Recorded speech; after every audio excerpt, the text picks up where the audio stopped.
12월은 성탄의 달입니다. 예수님에 대해서 말씀 전하고 있습니다. 예수님의 이름, 전체 이름이 뭐죠? 독생자 예수 그리스도죠. 독생자는 뭐고 예수는 뭐고 그리스도는 뭔가? 예수는 이름이죠. 그죠? 그리고 그리스도는 제가 지난주에 뭐라 그랬죠? 직분이라 그랬죠. 직분. 예수님의 하시는 일이라고 했습니다. 독생자는 뭘까요? 독생자. 사도 바울도 자기를 소개할 때 이렇게 소개합니다. 로마서 1장 1절에 그리스도의 종인 나 바울은 사도로 부르심을 받아 이렇게 돼 있어요. 그리스도의 종인 나 바울은 사도로 부르심을 받아. 이게 이제 자기를 소개하는 어떤 정석적인 이제 소개죠. 저도 제가 주보에다가 뭐라 해놨습니까? 칼럼에다가 무익한 종 박희재 목사 이렇게 해놨죠. 그래서 이 세 개가 다 들어가면 그 사람을 제대로 소개하는 거예요. 예수는 구원자라는 이름이라 그랬습니다. 그리스도는 직분, 선지자, 왕, 제사장 이 세 가지 직분을 다 감당하시는 예수님의 직분이라 그랬어요. 사도도 직분이고 사도 바울의 직분이고 목사도 저희 직분이듯이 그리스도는 예수님의 직분입니다. 자, 그럼 독생자는 무슨 의미일까요? 독생자는 뭘 뜻할까요? 독생자는 예수님의 신분을 뜻하는 거예요. 예수님의 신분, 태어나면서부터 갖춘 신분을 말하는 거예요. 사도 바울은 자기의 신분을 뭐라고 얘기해요? 종이라고 얘기했죠. 저도 제가 개인적으로 저를 소개할 때 무익한 종이라고 얘기합니다. 예, 그걸 겸손한 표현이죠. 그래서 우리가 그렇게 내 신분은 나는 종입니다. 섬기겠습니다. 이렇게 얘기하는 것처럼 예수님은 이 땅에 어떤 신분으로 오셨느냐? 독생자의 신분으로 오셨다라는 거예요. 자, 우리가 뭐 사장, 뭐 선생님 이런 거는 타고난 신분이 아니죠. 그죠? 근데 뭐 한국 사람, 미국 사람 또는 뭐 양반, 쌍놈 이런 거는 타고난 신분이죠. 이런 것처럼 타고난 신분이 있다라는 거예요. 그래서 예수님은 독생자라는 신분으로 태어나셨다는 겁니다. 자, 그럼 독생자가 무슨 의미냐? 옛날에는 독생자라고 안 하고 뭐라고 그랬죠? 하나뿐인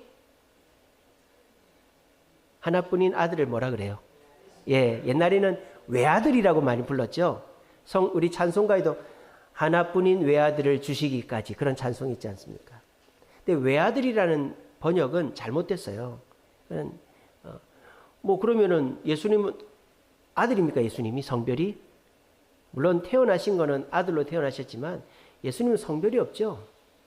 그러니까 그 외아들이라는 표현은 좀 잘못됐어요. 그래서 독생자라는 표현이 맞는 겁니다. 독생자 할 때 자자는 아들 자자가 아니죠. 놈 자자, 사람 자자입니다. 그러니까 독생자 이게 번역이 맞는데 헬라어로 독생자는 모노게네스입니다. 모노게네스. 모노라는 거는 하나다라는 거죠. 여러분 스테레오 모노 아시죠? 모노는 한쪽으로만 나오는 거, 스테레오는 양쪽으로 나오는 거. 그래서 모노라는 거는 하나다 또는 유일하다 이런 뜻이에요. 유일하다. 게네스라는 말은 종류라는 뜻이에요. 그리고 존재라는 뜻이 있습니다. 그래서 모노게네스를 좀 쉽게 번역하면 유일한 존재다 이렇게 번역이 되는 거죠. 그래서 모노게네스를 직역하면 유일한 존재인데 그거를 우리가 이제 옛날부터 독생자라고 성경에서 번역을 해놓은 거예요. 독생자. 그래서 독생자는 모노게네스, 유일한 존재이다. 이게 무슨 의미냐? 이 세상에 사람은 몇 명이나 있죠? 70억의 사람이 있죠? 우리는 70억의 사람 중에 한 명이죠? 그죠? 이 세상에 대한민국 사람은 몇 명이나 있죠? 5천만 명이 있죠? 여러분들은 한국 사람으로 5천만 명 중에 한 명이죠? 이 대한민국 땅에 개신교도가 많이 잡으면 1,000만, 작게 잡으면 800만 명이 있죠? 그래서 개신교도는 여러분들은 800만 명 중에 한 명이에요. 이처럼 우리는 여러 명 중에 한 명이란 말입니다. 여러분, 저는 박씨입니다만은 박씨 중에 저는 한 명이고, 여러분들도 가족 중에 한 명이고, 우리는 여러 명 중에 한 명이에요. 우리가 물론 뭐 유전적으로나 지문이나 이런 거 독특함이 있지만 우리가 능력적으로 볼 때 다른 사람과 별반 차이가 없어요. 근데 우리 예수님은 어떻다? 70억 중에 한 명도 아니고 5천만 중에 한 명도 아니고 800만 중에 한 명도 아닌 only one, 한 명이라는 거예요. 독생자라는 거예요. 모노게네스. 그러니까 예수님은 유일한 존재라는 것입니다. 자, 그러면 예수님이 독생자, 모노게네스, 유일하다는 말이 도대체 얼마나 대단한 걸까? 오늘 그거를 생각해 보고자 합니다. 그래서 우리가 그동안 많이 들었지만 독생자라는 의미가 도대체 무슨 의미인지를 정확하게 파악을 하시고 그 독생자가 도대체 나하고 무슨 관계가 있는지를 깨달아서 독생자의 은혜를 내 것으로 만들 수 있는 우리 온 주세움교회 성도들 되시기를 간절히 바랍니다. 자, 독생자 설명 끝났어요. 모노게네스, 유일한 존재. 더 이상 설명할 게 없어요. 근데 여러분들이 피부로 안 와닿잖아요. 독생자가 얼마나 대단하길래 목사님 저렇게 막 판을 뜸을 들이나 판을 까나 감이 잘 안 오시잖아요. 성경을 제가 찾아보니까 독생자에 대해서 가장 리얼하고 우리가 느낄 수 있게끔 설명한 곳이 오늘 본문 요한복음 18장이더라고요. 오늘 본문이 무슨 내용입니까? 예수님께서 겟세마네 동산에서 기도하시고 잡히시는 장면이죠. 이 장면은 사복음서에 다 나와요. 마태, 마가, 누가, 요한복음에 다 나온단 말입니다. 근데 마태, 마가, 누가복음에는 이 본문이 오늘 요한복음과는 다르게 나와 있어요. 왜 그러느냐? 마태, 마가, 누가복음의 예수님은 인간으로 오신 예수님을 강조하고 있어요. 그래서 눈물도 흘리시고 피곤도 하시고 배도 고프시고 십자가에서 목마르다고도 하시고 힘들다고도 하시고 그렇게 인간적인 모습을 강조하고 있는 게 마태, 마가, 누가복음이에요. 근데 요한복음은 그렇지 않습니다. 요한복음은 예수님은 하나님이시다라는 걸 강조해요. 그래서 요한복음 1장 1절이 뭡니까? 태초에 말씀이 계시니라. 그 말씀이 빛으로 우리 가운데 임했다. 이게 요한복음 시작 아닙니까? 그래서 요한복음에는요, 우리 예수님이 힘들었다, 고생했다, 피곤하다, 이런 거 없어요. 신적인 예수님만 딱 기록을 해놨어요.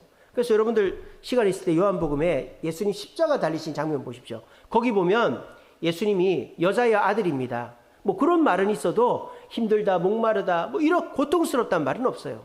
신적인 예수님을 강조하고 있는 것이 예수님의 신성을 강조하는 게 요한복음이에요. 그렇기 때문에 이 요한복음에는 겟세마네 동산에서 잡히시는 예수님 모습을 다르게 표현해놨다 이 말입니다. 그래서 오늘 이 18장에는 독생자이신 예수님의 위엄과 당당함과 위엄과 능력이 소개가 되어 있어요. 예수님의 당당함과 위엄과 능력이 독생자의 그 세 가지 모습이 오늘 본문에 소개가 되어 있다 이 말입니다. 그럼 찬찬히 한번 봅시다. 자, 오늘 2절에 보시면 그렇게 되어 있어요. 그곳은 가끔 예수께서 제자들과 모이시는 곳이었다 그랬어요. 여기서 그곳이 어디죠? 그곳이 얘기했잖아요. 그것이 어디예요? 겟세마네 동산이죠. 아직 졸음이 안 깨셨습니까? 예, 정신을 차리시고. 겟세마네 동산입니다. 그곳은. 근데 그곳에 예수님이 한 번 갔다고 되어 있습니까? 뭐라고 되어 있죠? 가끔 가셨다고 되어 있죠? 가끔 가셨다. 이게 번역이 조금 잘못됐다고까지는 못하겠는데 충분치 않아요. 자, 여기서 가끔이라는 단어는 헬라어로 폴라키스입니다. 폴라 아시죠? 폴라. 여러 개.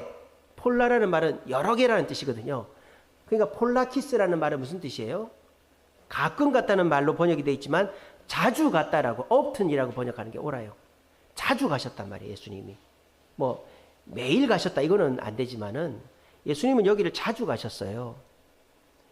자, 그러니까 어떤 기도하는 거를 좋아하시는 분들이 어떤 기도원 정해놓고 일주일에 한 번씩 가시는 것처럼 예수님은 예루살렘 오실 때마다 이 기도하시려면 겟세마네 동산 그 올리브 나무 숲 속에 가셔서 기도하셨다 이 말입니다. 자, 그러면 우리 예수님은 하고 많은 장소 중에 예수님이 기도하시는 장소이기도 하지만 왜 거기를 가셨을까? 겟세마네 동산에. 오늘 본문에 되어 있습니다. 그 대답이 나와 있어요. 자, 예수님께서 그곳에 가셨는데 거기는 누구도 안다고 되어 있어요. 예수를 파는 유다도 안다고 돼 있어요. 그렇겠죠. 제자들과 함께 거기 자주 갔으니까. 예수님이 겟세마네 동산에 왜 갔는지 아시겠어요? 잡히시러 가신 거예요. 유다 보고 찾아오라고. 예수님이 엉뚱한 데 가 있으면 못 찾으니까, 밤중이니까, 밤에 그 저녁 식사 때 유다가 나갔잖아요. 목요일 날 밤중에 유다가 예수님의 떡을 안 받고 나갔잖아요. 그리고 곧바로 대제사장한테 가서 군인들 몰고 온 거잖아요. 그러니까 이 유다가 그 밤중에 예수를 찾아야 된단 말입니다. 그러니까 제일 먼저 아마 이 마가요한의 다락방 성찬식 한 대를 갔겠죠. 예수님이 없어요. 그러니까 유다가 예수님이 자주 가는 곳을 알고 있어요. 그곳이 어딘데? 저기 기드론 시내 건너편에 감람산 밑에 있는 겟세마네 동산입니다. 글로 가보시죠 하고 사람들 데리고 갔는데 거기에 예수님이 계신 거예요. 예수님은 안 잡힐 수도 있었어요. 다른 곳에 가 계시면 될 거 아닙니까? 근데 일부러 겟세마네 동산에 가신 거예요. 이게 뭐예요? 예수님의 위엄이죠. 예수님이 다른 그 마테마가 누가복음에는 뭐 예수님이 막 이렇게 가룟 유다와 키스하고 말고의 귀를 베고 뭐 이러는 것만 나오는데 예수님이 이렇게 당당하게 유다 보고 오라고 아는 장소로 가신 것입니다. 여기에서 독생자의 당당함이 나오는 것이죠. 예수님은 우리처럼 뭐 사정하고 이런 분이 아니에요. 그럴 필요도 없고 당당한 분이다. 독생자는 당당한 분이다라는 거예요. 두 번째로 이 독생자의 위엄이 나옵니다. 그게 뭐냐? 3절에 보시면요. 가룟 유다가 군대를 데리고 왔대요. 여러분, 군대를 데리고 왔답니다. 그리고 대제사장과 바리새인들에게서 얻은 아랫사람들까지 왔대요. 몇 명이나 왔을까요? 쪽수를 맞춰야 되니까 제자가 12명이니까 가룟 유다 빼고 예수님까지 12이니까 한 12명 왔을까요?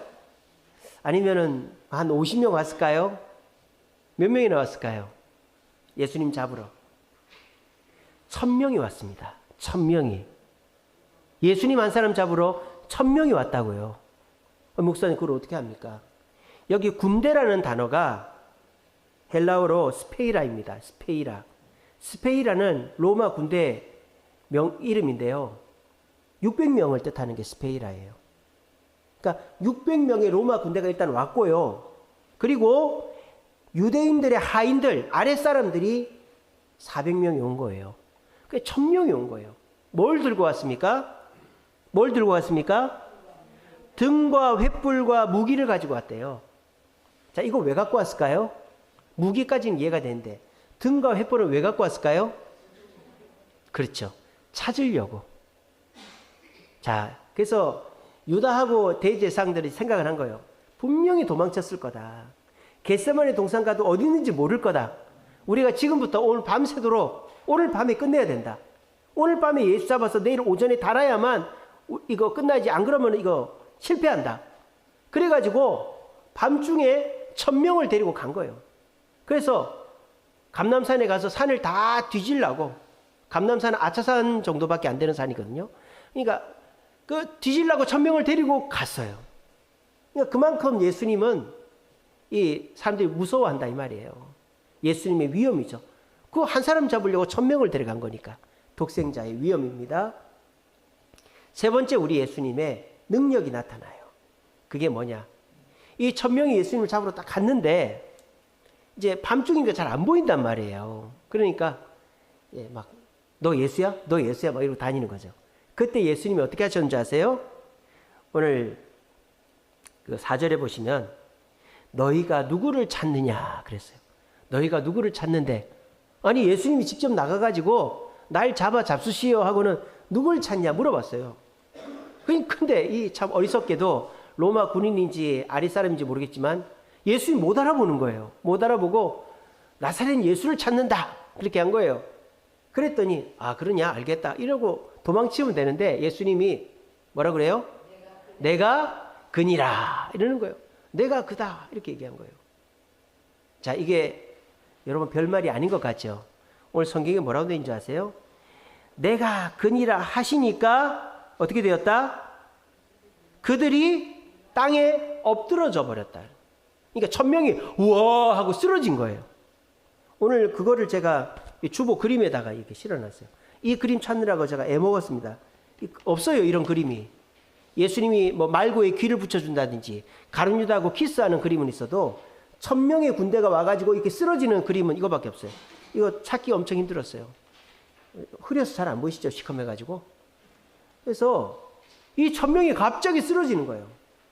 아, 예수님이 무슨 장풍을 쓴 것도 아닌데 이 1000명이 내가 그니라 하는 말에 왜 쓰러졌을까요? 이게 바로 독생자의 능력이다라는 거예요. 그럼 이 독생자의 능력이 도대체 뭐냐? 내가 그니라는 그 말에 쓰러졌으니까 내가 그니라는 말이 대단한 거겠죠? 무슨 뜻일까요, 그게? 이 말은 성경에 한 번만 나오는 게 아니에요. 내가 그다라는 말은. 이 말은 구약 성경에 나와요. 어디에 나오냐? 출애굽기 3장 14절에 나옵니다. 출애굽기 3장이 무슨 내용이죠? 모세가 떨기나무 불꽃에서 하나님을 만나는 장면이죠. 모세가 80살 노인이 돼서 양을 치고 있는데 어떤 가시덤불에 불이 붙었는데 금방 타버리고 없어질 줄 알았는데 불이 꺼지질 않는 거예요. 신기하다. 왜 저러지? 하고 가까이 가서 보니까 거기서 목소리가 나는 거예요. 신을 벗어라. 이곳은 거룩한 땅이다.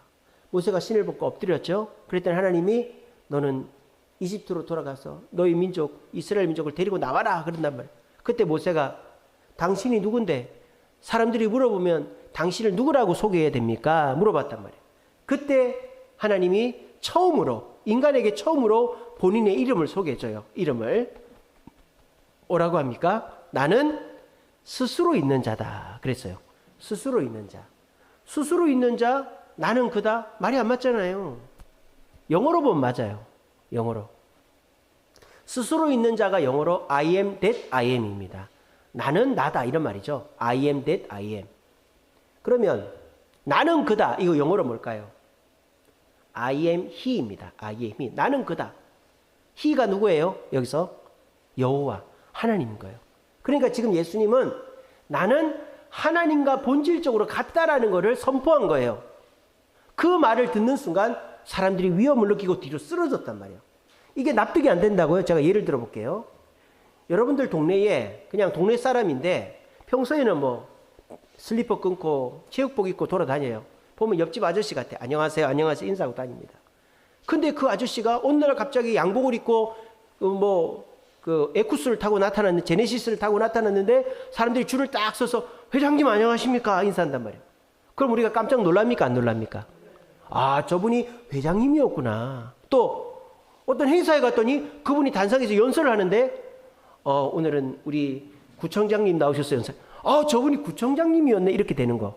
그럼 깜짝 놀라죠. 그런 내용에 1만 배, 10만 배, 억만 배 놀랬다 이 말이에요 지금. 무슨 말인지 알겠죠? 예수님이 평소에 허름한 옷 입고 다니고 맨날 굶고 구박당하고 이러니까 우습게 봤는데 그래도 1000명이나 데리고 왔으니까 우습게 본 건 아니죠. 왔는데 예수님이 자기를 선언하시기를 지금 잡으러 왔는데 나는 하나님이다. 나는 여호와다. 이렇게 소개하는 순간 본인의 본질을 딱 드러내는 순간 모두가 놀라서 뒤로 자빠지게 되었다라는 것입니다. 이것이 독생자의 당당함과 위엄과 능력이다라는 거예요. 그런 독생자를 우리는 믿고 따르고 있다라는 것입니다. 여러분, 세상 사람들은 몰라요. 예수님이 어떤 분인지를 몰라요. 그냥 2000년 전에 마구간에 태어난 분이지 이 정도만 알지 이분이 얼마나 당당하고 능력 있고 위엄 있는 분인지 몰라요. 근데 참으로 안타까운 것은 여기 계신 분들도 그걸 몰라요. 그냥 예수님은 옆집 아저씨처럼 체육복 입고 슬리퍼 신고 그냥 다니시고 나하고 친구처럼 동무처럼 지내는 분이지 뭐 내가 만나고 싶으면 만나고 내가 싫으면 안 만나고 내가 내 뜻과 안 맞으면 거부하고 이러는 분이지 그렇게 생각하니까 독생자의 은혜가 내 것이 안 되는 것입니다. 자, 그러면 이 독생자의 은혜가 뭔가 도대체 이 독생자 예수님이 나하고 뭔 상관이 있나? 그거 어디서 알 수 있느냐? 요한복음에는 뭐 놀라서 자빠진 것밖에 안 나오니까 어디 나오느냐?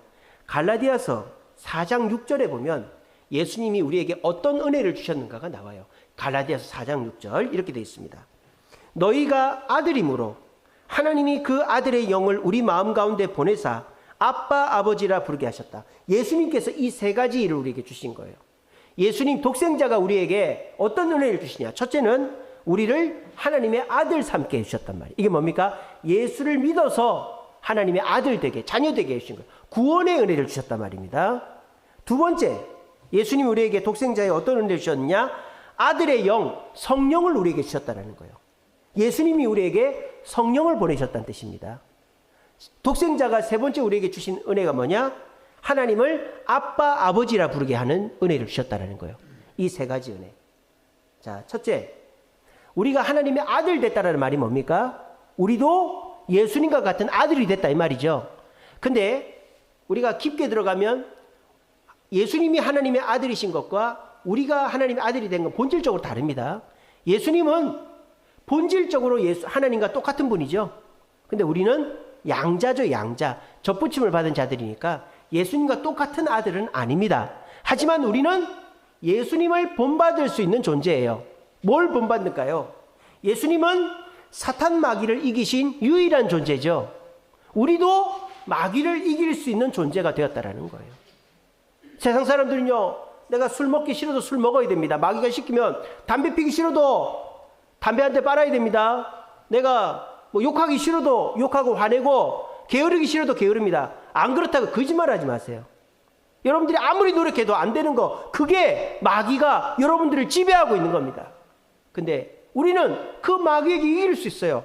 무엇으로? 예수 이름으로 이길 수 있는 줄로 믿으시기를 바랍니다. 한번 활용해 보세요. 마귀가 술 먹으러 갈 때 예수 이름으로 술 먹게 하는 마귀에 물러가라. 담배 피고 싶을 때 담배 피게 하는 마귀에 물러가라. 내가 욕을 하고 싶고 싸우고 싶을 때 나를 분노케 하는 마귀 물러가라. 해보십시오. 마음이 얼마나 평안해지는지. 여러분 싸워보시면 내가 얼마나 강한 줄 압니다. 운동 열심히 하고 막 태권도 배우고 해도 안 싸워보면 몰라요. 내가 싸워보면 내가 괜찮구나, 몸이 괜찮구나 하는 거 알게 되는 거예요. 여러분들은 예수님의 은혜로, 독생자의 은혜로 마귀를 이길 수 있는 자들이 된 거예요. 세상 사람들은 못 이겨요. 세상 사람들은요, 자기가 하고 싶은 게 있어도 마귀가 시킨 대로 살아가는 거예요. 두 번째로 성령은 우리에게 어떤 은혜를 주시느냐? 문제를 해결해 주는 은혜를 주시는 거예요. 성령은 보혜사, 카운셀러, 변호사라 그러죠. 뭡니까? 우리가 변호사 여러분들 이렇게 문제 있을 때 변호사 선임하지 않습니까? 500만 원, 1000만 원 주고. 그 변호사들이 뭐 합니까? 100% 내 편이 되어주죠. 내가 죄를 지어도 내 편이 되어주죠. 내 비밀을 다 지켜줍니다. 마찬가지예요. 성령님은요, 여러분들 편이요. 이 세상 모든 사람이 등 돌려도 성령님은 여러분들 편이 되어서 여러분들의 마음을 위로하시고 여러분들에게 바른 길을 인도하시고 문제의 어려움에 여러분들에게 해결책을 주시고 힘을 주시는 성령이 독생자의 은혜로 내 안에 계신 줄로 믿으시기를 바랍니다. 그리고 세 번째 은혜는 무엇입니까? 하나님이 아빠, 아버지랑. 자, 내가 아들 됐다는 말은 뭐예요? 유산을 물려받는다는 거예요. 유산을.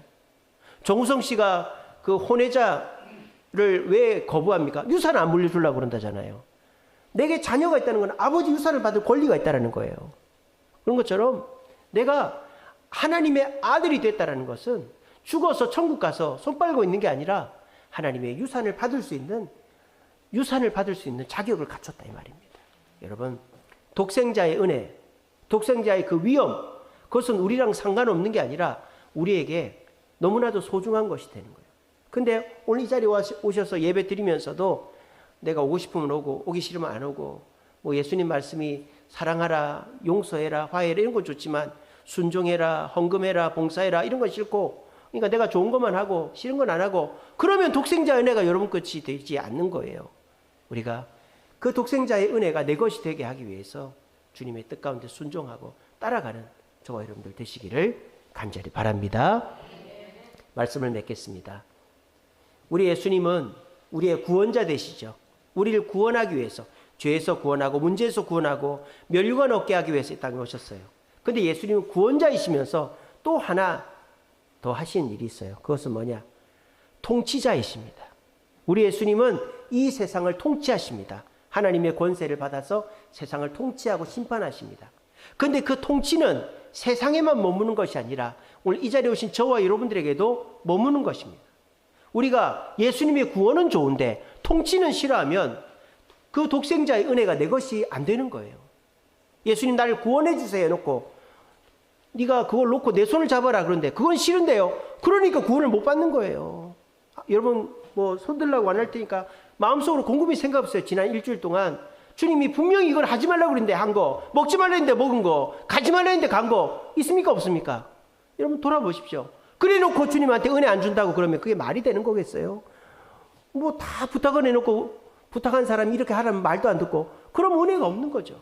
구원자이신 예수님의 은혜를 받으려면 통치자이신 예수님 앞에 순종해야 되는 거예요. 제가 지난주 말씀 준비하면서 이것과 똑같은 삶을 산 어떤 한 사람의 간증을 들었어요. 누구냐? 탤런트 권호중 씨입니다. 권호중 씨 아시죠? 탤런트 아들 아픈 그 권호중 씨. 제가 유튜브로 그 간증하는 걸 봤는데 오늘 설교랑 딱 맞아요. 이 권호중 씨가 시트콤 나오고 그래서 참 웃긴 캐릭터잖아요. 눈도 크고 부리부리하고 잘생기고 춤도 잘 추고. 근데 이 권호중 씨가 어떤 여자한테 꽂힌 거예요. 너무 지금도 이뻐요. 근데 자기보다 6살이 많은 여자예요. 막 쫓아다니면서 결혼을 했습니다. 근데 그 여자가 독실한 기독교 집안이고 모태신앙인 거예요. 그러니까 나랑 결혼을 하려면 교회를 가야 된다는 거예요. 그래서 이 권호중 씨가 처음에 어쩔 수 없이 교회를 나간 거예요. 근데 교회를 다니면서도 술 먹고 담배 피고 야동 보고 그 간증이 그대로 나옵니다. 여러분 권호중 간증 쳐보세요. 유튜브에. 그대로 나옵니다. 자기는 교회 다니면서도 20년 넘게 술 먹고 담배 피고 야동 보고 그랬다는 거예요. 야한 생각 많이 하고. 근데 아들이 태어났는데 애가 아픈 거예요. 애가 걷다가 픽 쓰러지고 이러는 거예요. 그래서 병원을 데려갔더니 병명을 모르는 거예요. 병원에서. 그래가지고 그 장모님이 교회 다니시니까 권서방 기도 좀 해. 그러면서 쪽지를 주대요. 말씀 적힌 걸. 그걸 들고 기도를 했대요. 그래서 애가 어떻게 됐을까요? 나았대요. 어렸을 때. 나아가지고 이제 괜찮은가 보다 하고 또 옛날처럼 술 먹고 담배 피고 야동 보고 그러고 다 살았대요. 근데 얼마 지나가지고 또 애가 픽픽 쓰러지는 거예요. 그래가지고 병원에 가서 정밀 진단을 받아보니까 병명도 제가 어려워가지고 기억이 안 나요. 무슨 미토콘드리아 무슨 증후군 뭐 이런 거라는데 몸에 칼슘이 흡수가 안 돼가지고 근육이 경직되고 마비되는 그런 병이래요. 전 세계에 15명 걸렸대요. 우리나라에 1명이래요. 그 권혁준이라고 권호중 씨 아들 1명이래요. 그래서 결국은 죽는 병이랍니다. 언제 죽을지 모르는 병이래요. 한 달 후에 죽는다 그래도 이상하지 않는 병이랍니다. 약이 없습니까? 약이 있대요. 약이 얼마인 줄 아세요? 9천억이래요. 9천억. 그거 먹어도 나을지 안 나을지 모른대. 9천억이 어디 있어요? 9천억이. 장난치는 거지. 그래서 이 권호중 씨가 그때부터 뭘 시작했느냐? 하나님 앞에 열심을 시작했어요. 열심. 자기가 홍보대사를 11개를 맡았대요. 11개를. 홍보대사는 사례가 안 나옵니다. 돈을 안 줘요. 11개를 홍보대사를 맡았대요. 그리고 봉사단체를 만들었는데 장애인 목욕 봉사단체를 만들었대요. 자기 아들이 장애인이니까. 그래서 여러분들 장애인들 목욕시켜 보셨어요? 저는 대학교 때 해봤어요. 미랄 장애인 선교단 해가지고. 장애인은 목욕하느라고 졌지만 저는 땀에 졌습니다. 그 몸이 불편한 막 이게 굽어 있는 분을 벗겨가지고 욕조에 집어넣어가지고 씻기고 닦여가지고 다시 끄집어내서 옷 입히면요. 1시간 넘게 걸리고 온 몸이 땀에 젖어요. 그거를 시작한 거예요. 누구 고치려고? 아들 고치려고. 그것만 해도 안 되니까 기독교 영화를 아마 제일 많이 찍었을 거래요. 출연만 해달라면 무료 재능 기부. 기독교 영화 다 해주는 거예요. 교회에서 간증 오라면 간증 나가고. 11개 그 홍보대사하고 장애인 목욕 봉사단체 만들고 재능 기부 다 했습니다. 아들 낳았을까 안 낳았을까요? 안 좋아졌어요. 안 낳았어요. 이게 뭐지 이렇게 된 거예요. 근데 지금도 안 낳았어요. 근데 지금까지 20대 중반이 되도록 살아는 있습니다. 근데 얘가 이 권호중 씨가 어떻게 됐느냐. 2020년도에 자기를 깨달은 거예요. 자기가 하나님 앞에 거래하고 있었다는 걸 깨달은 거예요. 내가 이만큼 하면 하나님이 아들을 살려주겠지. 나머지는 내가 마음대로 해도 되는 거 아니야? 이렇게 된 거예요. 내가 하나님 앞에 11개 홍보대사 하고 장애인 목욕봉사 하고 재능 기부하면 이 정도면 잘하는 거 아니야? 그리고 남는 시간에 내가 술 먹고 담배 피고 야동 보고 이건 뭔 상관이야? 그렇게 신앙생활 한 거예요. 그래서 지난번 간증에서 얘기를 하는데요. 어느 간증, 유튜브 찾아보면 나온대요. 모자를 쓰고 나와서 간증한 게 있대요. 교회에서 간증해달라고 부탁이 와서 아들 살리려고 간증에 나갔대요. 모자 쓰고 나갔대요.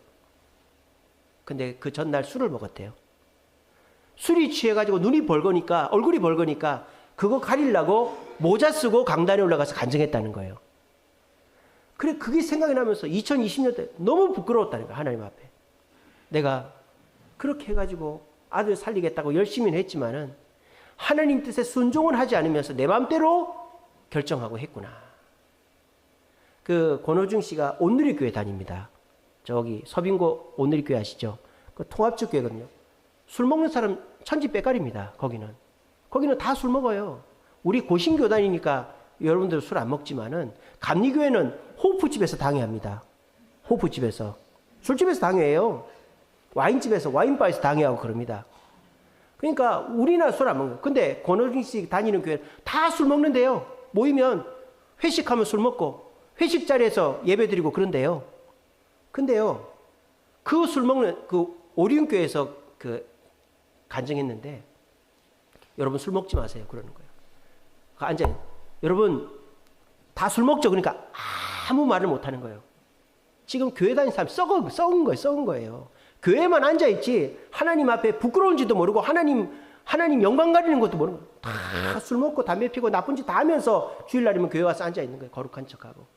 여러분 그런 식으로 하면 하나님한테 복 못 받는다고 그 얘기를 하는 거예요. 자기 치부를 다 드러내면서 여러분 술 먹으면 근데 술 먹는 게 죄는 아니잖아요. 근데 술 먹지 말라는 거예요. 그 강단에 올라와가지고. 그러니까 사람들이 할 말이 없는 거예요. 남자들이 입 딱 닫고 있는 거예요. 그러면서 목사님들도 까는 거예요. 목사님들 왜 성도들한테 술 먹지 말라고 얘기 안 합니까? 그러는 거예요. 그 강의에서 간증해서 그러는 거예요. 그러면서 목사님들이 술 먹지 말라 그러면 성도들 시험 들까 봐 먹지 말라고 안 하는 거 다 안다. 해야 된다고. 사탄이 이용하는 최고의 도구가 술이라고. TV에서 보십시오. 담배 피는 거는 모자이크 처리하고 아예 담배를 못 피게 합니다. 근데 무슨 예능 프로고 애들 보는 프로에도 다 술 먹고 앉아 있어요. 맥주캔 까서 여자들도 술 먹고 앉아. 그게 마귀가 사람들을 이끌고 가는 거예요. 잠재적인 알코올 중독자들이 다 평소에는 나는 술 조절해. 마음 울적한 일이 있으면 바로 알코올 중독자 되는 거예요. 잠재적인 알코올 중독 대한민국 남자들이 다 그런 거예요. 근데 TV에서 보면은 술 먹는 거를 그냥 밥 달달하게 삼키려면 술 먹어야 된다. 권호중 씨가 그걸 얘기를 하더라고요. 그리고는 자기 얘기를 하는 거예요. 나는 2020년도에 술을 끊고 담배를 끊고 야동을 끊었다. 그 다음에 어떻게 됐을까요? 이 아들이 대학을 갔습니다. 이 애가 이제 살아있는 것도 기적인데 엄마가 욕심에 우리 애 이제 고등학교 졸업하니까 대학을 좀 보내야 되겠다. 대학에다 원서를 다 퇴짜 맞은 거예요. 근데 마지막 한 학교에서 받아주겠다 해가지고 애가 대학을 가서 졸업을 했어요. 그리고 얘가 어느 날 아빠한테 아빠 나 찬송이 부르고 싶어 이렇게 하는 거예요. 찬송이. 그래가지고 그 유튜브에 보면 권호중 씨하고 권혁준이 둘이서 찬송 부르는 게 나. 근데 애가 찬송을 잘 부르는 게 아니에요. 그냥 음은 똑같아. 박자만 맞아요. 나 같은 죄인 살리신 주 은혜 놀라워 이렇게 부르는 거예요. 근데 아빠는 그거 부르면서 눈물을 흘린 거예요. 왜? 애가 안 죽고 찬송 부르고 앉아 있으니까. 그리고 애가 아빠 엄마 선물 준다고 성경을 써가지고 주는 거예요. 근데 글자가 초등학교에 왜냐면 근육이 마비가 돼가지고 잘 못 쓰는 거 말도 못하고 글도 못 쓰고 못 걷고 이런 거예요. 근데 이 권호중 씨가 그렇게 술 끊고 담배 끊고 야동 끊고 그렇게 주님 앞에 복종했더니 일이 들어오더랍니다. 일이. 그러니까 자기가 일이 끊겨가지고 수입이 없대요. 근데 광고가 2편이 들어오더래요. 그 단발머리 하는 그 바르뎀이라는 그 영화배우, 외국 배우를 따라했더니 치킨 광고하고 피자 광고가 들어와서 그래서 하나님 은혜로 목에 풀칠은 하고 있다고 그러더라고요. 그래서 자기는 하나님께 복종하기 전과 후, 복종하기 전에도 교회는 다녔지만 내가 하고 싶은 대로 살면서 하나님께 이 정도는 해드리고 나머지 내 마음대로 해야지 했는데 독생자의 은혜, 하나님의 은혜를 받지를 못했다는 거예요. 근데 권호중 씨가 더 이상 내가 이렇게는 못 살겠다 해서 하나님께 항복을 딱 하고 나니까 아들도 더 좋아지고, 물론 낳은 건 아닙니다. 아들도 좋아지고 자기도 살 길이 열리고, 그렇게 해서 하나님 은혜로 살고 있다, 그런 간증을 하더라고요. 여러분, 교회를 다니면 뭐합니까? 은혜를 못 받는데. 교회를 다니면 뭐합니까? 하나님을 만나질 못하는데. 교회를 다니면 뭐합니까? 하나님의 역사가 일어나지 않는데. 그러면 교회 오는 게 얼마나 괴롭겠어요. 마지못해 어거지로 오는 거 아니겠어요? 지난 금요기도의 설교 한번 다시 들어보십시오. 신앙의 체험. 교회 다니는 사람 체험을 해야 돼요. 그게 무슨 기도원 가고 신비주의적으로 하는 게 아니고, 문제 속에 나를 집어 던져가지고 인내하고 땀 흘리고 노력해서 얻는 그런 체험이 우리를 절대 신앙의 자리에서 물러가게 하지 않는 것입니다. 그래서 금요기도회를 그렇게 제가 하는 거예요. 여러분들 체험시켜드리려고. 오늘 이 자리에 오신 저와 여러분, 예수님은 그냥 뭐 타이틀만 걸고 오신 분이 아니라 실질적으로 우리에게 은혜를 주시려고 오신 분이에요. 예수님은 마귀에게 이길 수 있는 능력을 우리에게 주시려고 독생자로 오신 거고요. 예수님은 우리가 만나는 문제들을 성령을 통해 해결해 주시려고 오신 분이시고, 우리가 하늘나라 갔을 때 유산을 받게 해주시려고 오신 분이에요. 이 사실을 굳게 믿으시고, 그 독생자의 은혜가 내 것이 되려면 내가 거래하듯이 반띵하듯이 예수님께 드리고 내 건 나머지 내 마음대로 하고 이렇게 살아서는 그 은혜가 내 것이 되는 것이 아니라, 권호중 씨처럼 내가 이제는 주님 뜻 가운데 순종하며 살겠습니다 고백하심으로 사탄에게 이기는 은혜, 문제를 해결받는 은혜, 면류관을 얻는 이 독생자의 은혜가 저와 여러분의 것이 되기를 간절히 바랍니다.